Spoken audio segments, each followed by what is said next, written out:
I want to start by saying that this possibly has been the most rapidly passing year in my life. Standing here, it seems as though Toronto's conference happened about a week ago for me.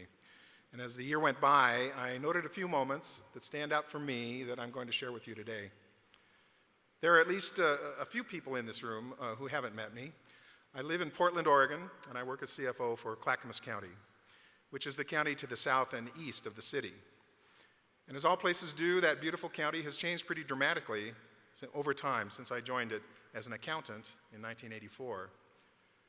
The transformation from a quiet rural county to a significant and influential entity in the state of Oregon and in the Portland region has been fascinating to watch and to participate in as a finance professional.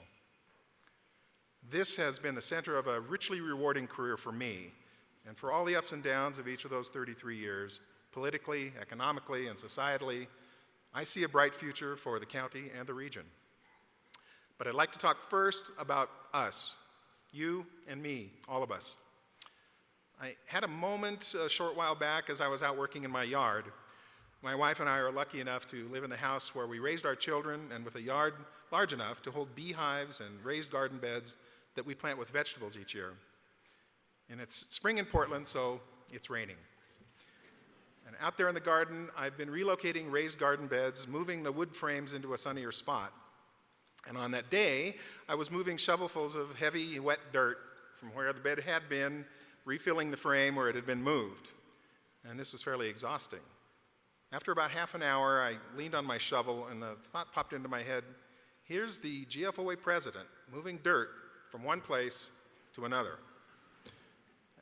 I thought after that for a minute, being GFOA president has been a life-changing experience. But the lesson this past year has been about the value of the work we all do, not about the temporary title. So that shameful momentary delusion of grandeur disappeared as quickly as it came. I come from a background where work was expected to be part of daily life, earning my keep, contributing to the family, staying busy, and out of trouble as a teenager and as a young kid. I had what I think are the usual resentments about being forced to work that many young people share, and mowing the lawn and feeding the rabbits. I can honestly say I have no idea who thought getting rabbits was a good idea. Or cleaning the garage, and a couple of years later, painting the exterior of our house. It just seemed like a cruel way of extracting free labor. Over time, I've come to feel differently about the nature of work, especially the working life I've had as an adult. I've read that the number of career components in an average working person's life is composed of 7 distinct career threads over a life, for a person about my age at least. And that number is increasing because of changes in the economy. But simply working is a positive force in most people's life. Beyond the money they earn, and especially if they're contributing to something beyond themselves. And our profession offers just that sort of compensation. Personally, it conveys emotional satisfaction. Societally, it conveys payback in the effect that we have on our communities, because the work that we're doing helps others live their lives more fully. This is what attracts us, it's what attracted me, and it keeps us involved. Think of it. Cities, states and provinces, counties, water districts, school districts, parks districts, and fire districts. The list is long. These places where we spend our days and sometimes nights working. And they're the entities that make a peaceful and safe life possible.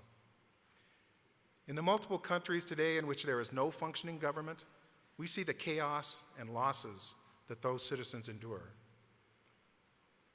Last year in Toronto, I asked each of you to feel and project the pride that the noble work of public finance we do generates. To stand proudly as part of your governmental entity, as the financial guardians, so to speak, of your own galaxy of services. I asked also that you join your fellow GFOA members in bringing our profession forward through your contributions of time and ideas. And over this last year, I have seen that happen again and again.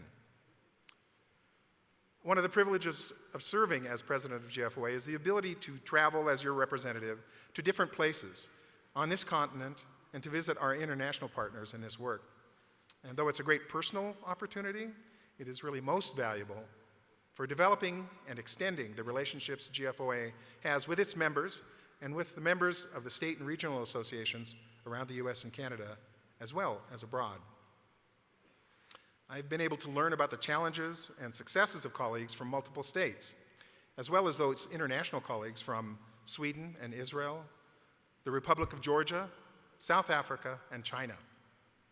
And many of those outstanding partners are with us in this room today. Each of those relationships teaches us about the similarities and contrasts in the kinds of situations we encounter to keep our governments financially stable and able to provide services now and long into the future with our applied skills. And along the way, I've met people whom I can count as lifelong friends.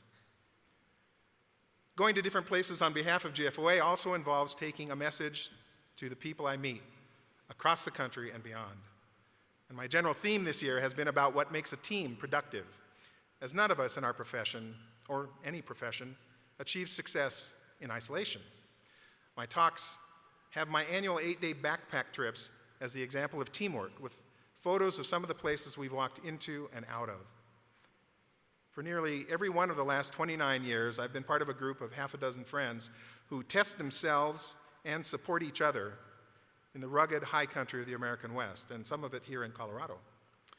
One big challenge these days is getting back in from the trail in one piece, because all of us are over 60 years old now. But working together as a team makes us successful in achieving our goals out in the wilderness and makes the journey enjoyable rather than merely difficult. The team behind the success of GFOA is large and active. Today, there are 226 members volunteering on standing committees and as board members, and 49 staff members who create and provide direct services to the membership. They also support the communities, and they advocate to legislative and regulatory bodies on behalf of you and your government. And if I add to that number you, the members of GFOA, by your presence here in Denver and at each conference, you create the critical mass of learning and leadership that is the rock-solid foundation of GFOA. You do it to add or sharpen skills and knowledge by being conference presenters and speakers around the country at education events, and also by participating in and strengthening your state and regional associations. This last year has also brought an incredible amount of change to the US and to the rest of the world. Some of it's positive, and some is very concerning. It's a simple fact, though, that no matter how much we as individuals or as societies wish to slow it down or prevent it, change is going to come. Our mission is in part to shape that change so that our work becomes more directed and more productive. Shaping or influencing change is one of the hallmarks of leadership. When I spoke with you last year at this time, we knew one very large change was steaming toward GFOA, as the longtime executive director and leader of our association, Jeff Esser, had announced his retirement months earlier. Together with our colleagues on the board and with the extraordinary help of staff and our search firm, we went through a long and well-designed search for Jeff's successor. We on the search committee and the GFOA Executive Board are all very proud of both the effort and the results, which by now all of you are aware of.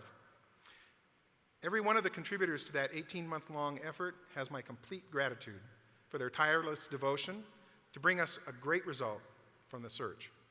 And each of them deserves your thanks as well, including Mr. Esser, who made sure the process was free of obstacles. He demonstrated once again all of the qualities that have made him an outstanding leader over the past 35 years with this organization. So as GFOA surges forward under the leadership of Chris Morrow, we will be carrying all the accomplishments of those years forward and adding them to meet the challenges and the opportunities that lie in front of us. Before I hand the gavel to Pat McCoy, I have a number of people to express my personal thanks to. Each woman or man who takes the responsibility and honor of standing at the front of GFOA does it with a large debt of gratitude to coworkers and mentors. I wouldn't have been available to pitch in as a board member or as president without the consent and support of my county administrator, Don Krupp, and his deputy, Laurel Buttman, and my heartfelt thanks to them. And while I've been traveling, the finance function of Clackamas County was held together and driven forward by Krista Bosserman-Wolf, who shares the leadership role in the multiple parts of the county finance function with me, and Krista is with us today. The GFOA staff are the best, and they are the source of the daily support for the services GFOA provides to all of us. And you can imagine the enormous amount of work it takes behind the scenes to bring this conference together each year. And also, Jeff Esser and I have become friends over these years, and I value all that he has added to my experience with GFOA. A supportive and loving family makes everything possible. Carrie, Eleanor, Mitch, and Elias, I love you all. Finally, excuse me, the thoughts I left you with last May, they're still percolating in my own head. The work we do is extremely important, and it affects a large number of people. More than any honors or titles that we may accrue along the way, it is all about the work.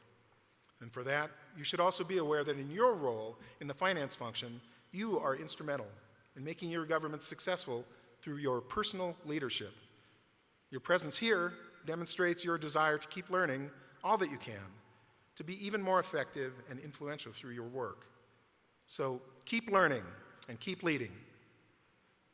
I thank you for all your support this year, and I thank you for listening.